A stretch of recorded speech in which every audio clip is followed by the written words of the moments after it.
Hello dear friends, കുറച്ച് മുമ്പ് ഒരു മെസ്സേജും കൂടി മക്കൾക്ക് വന്നിട്ടുണ്ട്. പറഞ്ഞു, അതായത് ചിലവർക്ക് റീ എക്സാം ഉണ്ടെന്ന് പറഞ്ഞിട്ട് വന്നിട്ടുണ്ട്.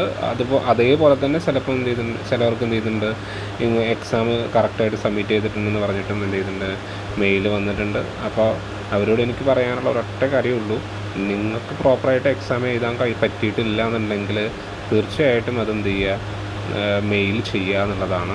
ഓക്കെ, എന്നിട്ട് കറക്റ്റായിട്ട് റീ എക്സാം നടത്തുക, റീ എക്സാം അറ്റൻഡ് ചെയ്യുക എന്നുള്ളതും കൂടി ഇന്ന് ചെയ്യാം. ഓക്കെ, ഈ രണ്ട് കാര്യങ്ങൾ പ്രത്യേകം നിങ്ങൾ ശ്രദ്ധിക്കുക.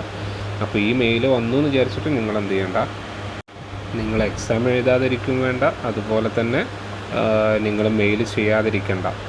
ഓക്കെ, അപ്പോൾ ആ ഒരു കോൺഫിഡൻറ്റിൽ നിങ്ങൾക്കറിയാലോ, നിങ്ങൾ പ്രോപ്പറായിട്ട് സബ്മിറ്റ് ചെയ്തേക്കണോ, നിങ്ങൾക്ക് ടെക്നിക്കൽ ഇഷ്യൂ ഉണ്ടോ എന്നുള്ളത് നിങ്ങൾക്കറിയാലോ. അപ്പോൾ ആ ടെക്നിക്കൽ ഇഷ്യൂ ഉണ്ടെങ്കിൽ നിർബന്ധമായിട്ടും എനിക്ക് റീ എക്സാം വേണം എന്ന് പറഞ്ഞിട്ട് തന്നെ എന്ത് ചെയ്യുക, മെയിൽ ചെയ്യാൻ ശ്രമിക്കുക.